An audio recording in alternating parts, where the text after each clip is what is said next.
Hello.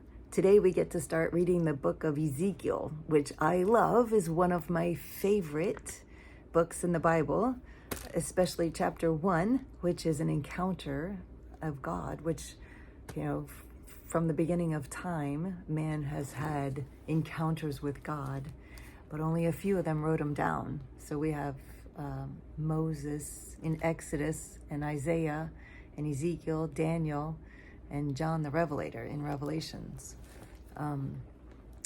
wrote down encounters with God. So Ezekiel chapter 1 is one of them. So he starts off with it, which I love. So Ezekiel chapter 1. In the 9th year, in the 4th month, on the 5th day, while I was among the exiles by the Kebar River, the heavens were open, and I saw visions of God.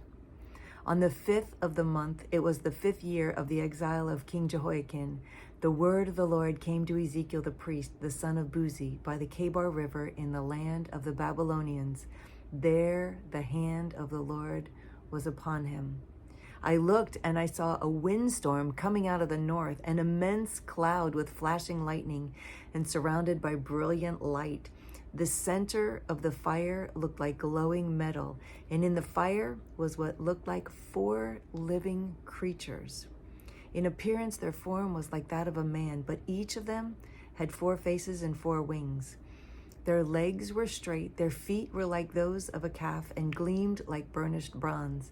Under their wings, on their 4 sides, they had the hands of a man. All 4 of them had faces and wings, and their wings touched one another. Each one went straight ahead.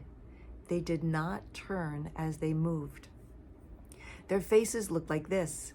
Each of the 4 had the face of a man, and on the right side, each had the face of a lion, and on the left side, the face of an ox. Each also had the face of an eagle. Such were their faces. Their wings were spread out upward. Each had 2 wings, one touching the wing of another creature on either side, and 2 wings covering its body. Each one went straight ahead. Wherever the Spirit would go, they would go without turning as they went. The appearance of the living creatures was like burning coals of fire or like torches. Fire moved back and forth among the creatures. It was bright, and lightning flashed out of it. The creatures sped back and forth like flashes of lightning.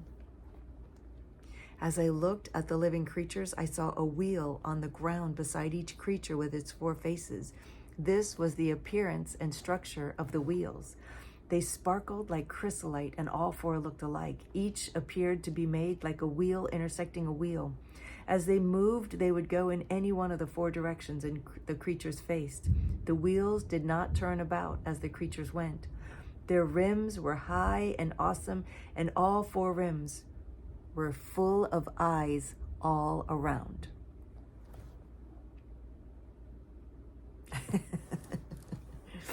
Pretty cool. When the living creatures moved, the wheels beside them moved. And when the living creatures rose from the ground, the wheels also rose. Wherever the Spirit would go, they would go, and the wheels would rise along with them, because the spirit of the living creatures was in the wheels. When the creatures moved, they also moved. And when the creatures stood still, they also stood still. And when the creatures rose from the ground, the wheels rose along with them, because the spirit of the living creatures was in the wheels. Spread out above the heads of the living creatures was what looked like an expanse, sparkling like ice and awesome. Under the expanse, their wings were stretched out one toward the other, and each had 2 wings covering its body. When the creatures moved, I heard the sound of their wings, like the roar of rushing waters, like the voice of the Almighty, like the tumult of an army. When they stood still, they lowered their wings. Then there came a voice from above the expanse over their heads as they stood with lowered wings. Above the expanse over their heads was what looked like a throne of sapphire, and high above on the throne was a figure like that of a man. Do you remember where else they talked about a throne of sapphire? Remember when we read Exodus 24, when Moses took the 24 elders up on the mountain, and God came down and ate with them, had a meal with them. It says they ate and drank, and God was with them. And the ground appeared as sapphire. That was Exodus 24. So here again, Ezekiel's just confirming that. He said, verse 26, above the expanse over their heads was what looked like a throne of sapphire, and high above on the throne was a figure like that of a man. I saw that from what appeared to be his waist up, he looked like glowing metal, as if full of fire, and that from there down he looked like fire, and brilliant light surrounded him. Like the appearance of a rainbow in the clouds on a rainy day, so was the radiance around him. It sounds like the throne of God. Remember the throne of God? It said, and surrounding the throne was what looked like a rainbow resembling an emerald. A rainbow resembling an emerald surrounded the throne. That was Revelation 4. It's pretty cool. They're all seeing the same thing. This was the appearance of the likeness of the glory of the Lord. When I saw it, I fell face down, and I heard the voice of one speaking. Wow. That chapter 1 is worth reading over and over and over and over and over, and praying it back to God, and closing your eyes and picturing it, asking the Father what it looks like. It's a vision of heaven. It's a picture of heaven. And maybe taking time to read it and go back and listen to it again and draw what you can. You don't have to be an artist. Nobody has to see it. Put it in your journal where nobody will see, but draw what you can remember. The 6 wings. With 2 they covered their feet. With 2 they covered their faces. And with 2 they flew. Wow. Yeah. And hands of a man under their wings, and wheels next to them with eyes all around. I mean, all those things, there's significance to all of it. Ezekiel chapter 2. He said to me, Son of man, stand up on your feet, and I will speak to you. As he spoke, the Spirit came into me and raised me to my feet, and I heard him speaking to me. He said, Son of man, I am sending you to the Israelites, to a rebellious nation that has rebelled against me. They and their fathers have been in revolt against me to this very day. The people to whom I am sending you are obstinate and stubborn. Say to them, this is what the sovereign Lord says, and whether they listen or fail to listen, for they are a rebellious house, they will know that a prophet has been among them. And you, son of man, do not be afraid of them or their words. Do not be afraid. Though briars and thorns are all around you, and you live among scorpions, do not be afraid of what they say or terrified by them, though they are a rebellious house. You must speak my words to them, whether they listen or fail to listen, for they are rebellious. But you, son of man, listen to what I say to you. Do not rebel like the rebellious house. Open your mouth and eat what I give you. Then I looked, and I saw a hand stretched out to me.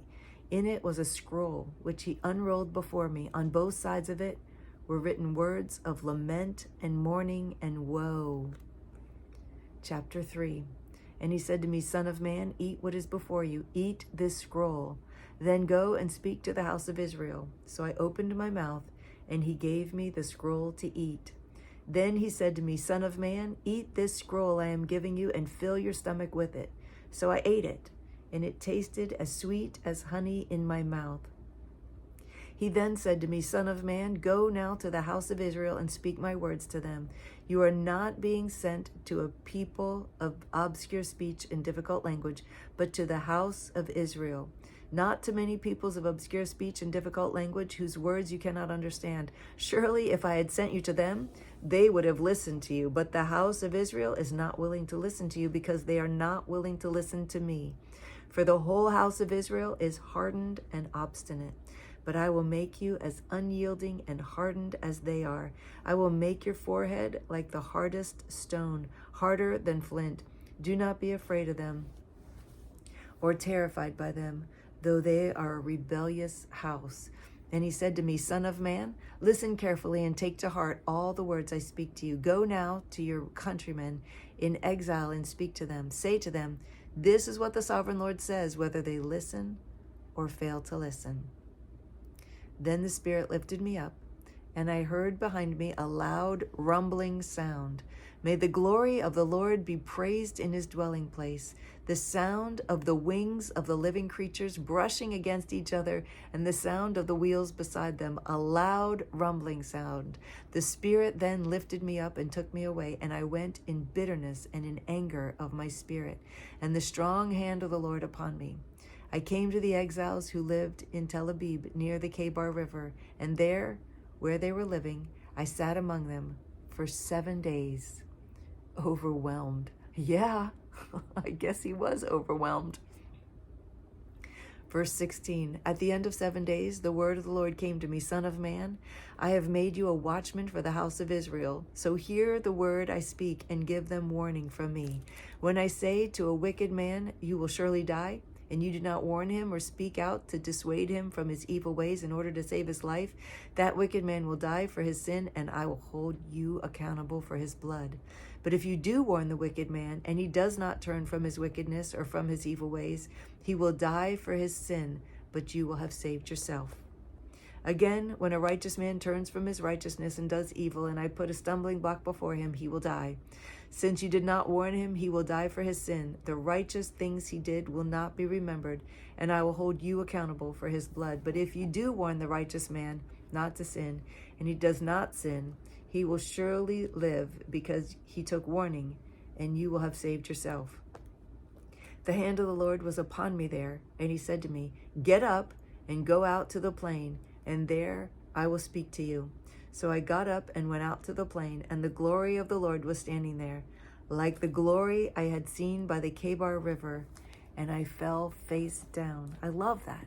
He just doesn't get used to it. It never becomes common. The glory never becomes common to him. I love that. Verse 24, then the Spirit came into me and raised me to my feet. He spoke to me and said, go, shut yourself inside your house.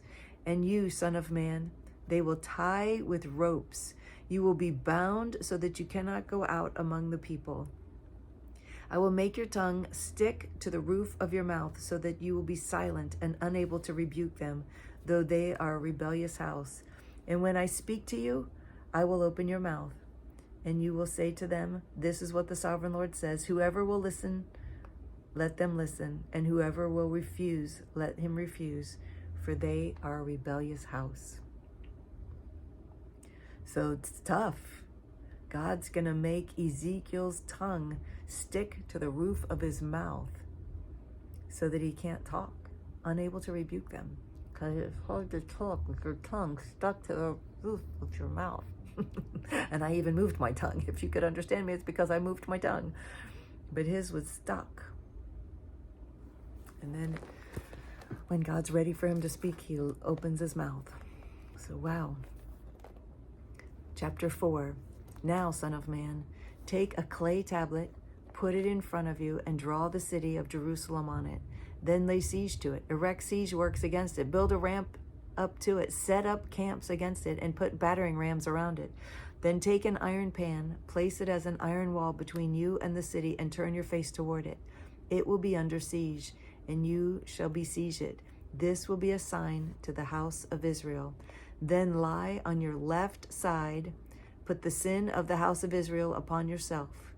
You are to bear their sin for the number of days you lie on your side.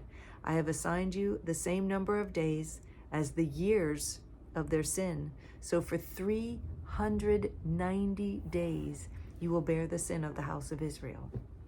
Wow. That's more than a year. After you have finished this, lie down again, this time on your right side, and bear the sin of the house of Judah.